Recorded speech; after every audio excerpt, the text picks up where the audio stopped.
খুশি মনে পরীর দেওয়া ফুলটি নিয়ে টয়া বাড়ি চলে যায়।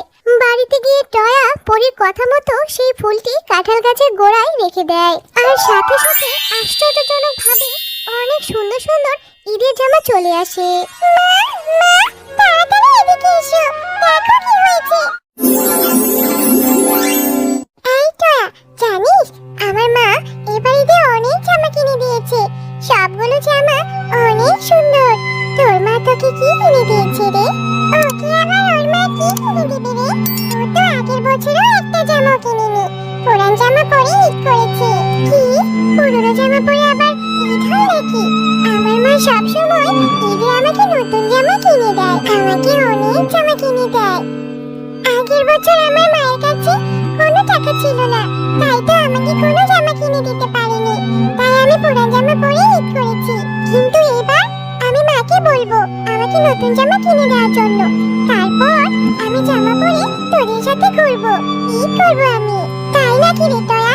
আগের বছরও তো বলেছিলি তোর মা নাকি তোকে নতুন জামা কিনে দেবে, কই দিল না তো? তুই তো সেই পুরনো জামা পরে ঈদ করলি। শোন টয়া, তোকে আমরা এবার বলে দিচ্ছি, তুই যদি এবার নতুন জামা না কিনিস তোকে কিন্তু আমাদের সাথে ঘুরতে নিব না। বন্ধুদের এমন কথা শুনে টয়া মন খারাপ করে বাড়ি চলে আসে।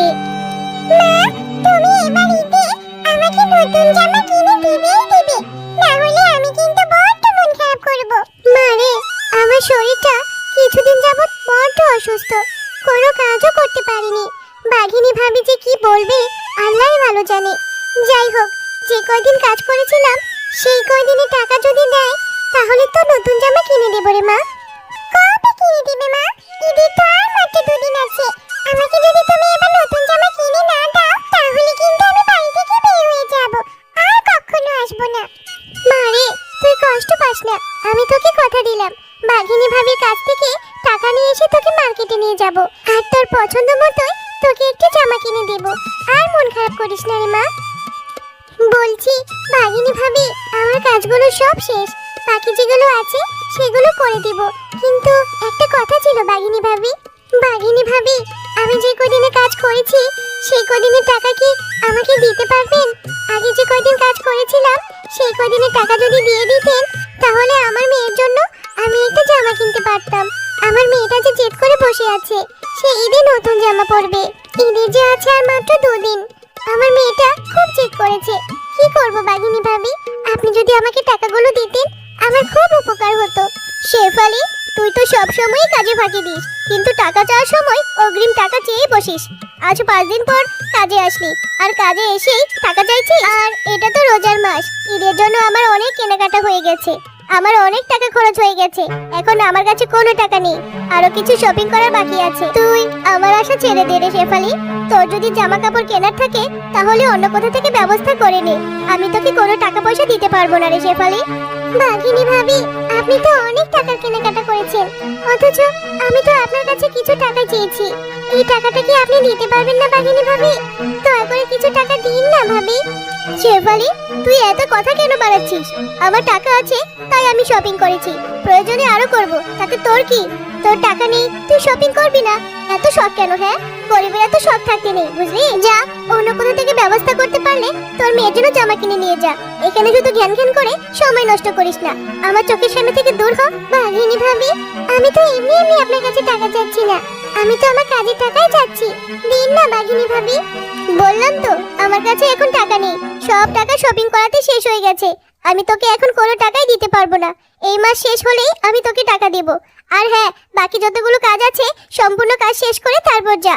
মেয়েটাকে যে কথা দিয়ে আসলাম যে কাজ থেকে ফিরে তোকে নতুন জামা কিনে দেব, কিন্তু বাঘিনী ভাবি তো আমাকে কোনো টাকাই দিল না। এবার আমি আমার মেয়েকে কি বলবো, কি জবাব দেব ওকে আমি? নতুন জামা না কিনলে যে মেয়েটা আমার খুব মন খারাপ করবে। মা, তুমি চলে এসেছো? আমি কতক্ষণ ধরে তোমার জন্য অপেক্ষা করছিলাম, তুমি না বলেছো কাজ থেকে ফিরে আমাকে তুমি নতুন জামা কিনে দিবে। চলো না মা, এখন যাই। মারে, বাঘিনী ভাবির কাছ থেকে তো আমি একটা টাকাও পাইনি, তোকে আমি নতুন জামা কি করে কিনে দেব রে মা? তুই মন খারাপ করিস না রে মা, আমি দেখি কোনো এক ব্যবস্থা করতে পারি কিনা। না মা, আমি কিচ্ছু শুনতে চাই না, তুমি আগের বার আমাকে একই কথাই বলেছিলে, কিন্তু আমাকে কোনো জামা কিনে দাওনি, এবারও কি তাই করবে?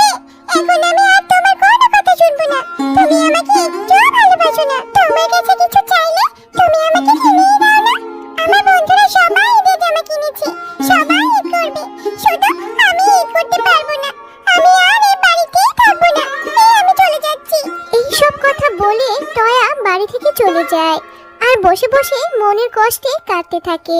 টয়াকে কাঁদতে দেখে হঠাৎ করে সেখানে একটি পরী চলে আসে আর টয়াকে পরী বলে, কি হয়েছে ছোট তুমি এভাবে বসে কাঁদছো কেন? কত ছোট তুমি, তাহলে তোমার এত দুঃখ কিসের? কেন তুমি এভাবে কাঁদছো বলো আমাকে। এরপর টয়া পরীকে সব কথা খুলে বলে।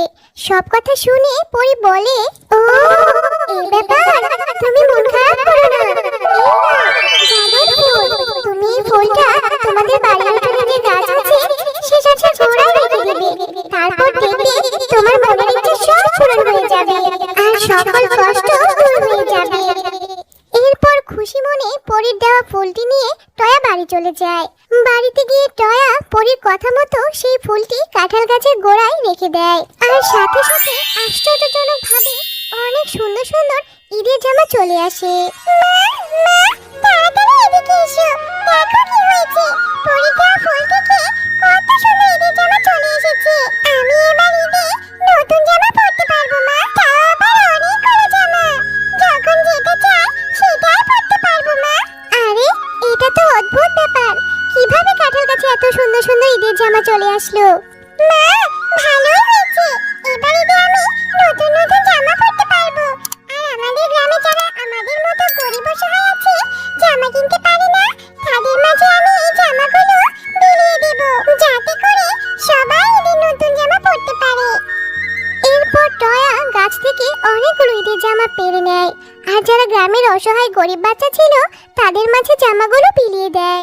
হ্যালো বন্ধুরা, গল্পটি ভালো লেগে থাকলে চ্যানেলটি সাবস্ক্রাইব করে দিবেন এবং পাশে থাকা বেল আইকনে প্রেস করে আমার পাশেই থাকবেন। ধন্যবাদ।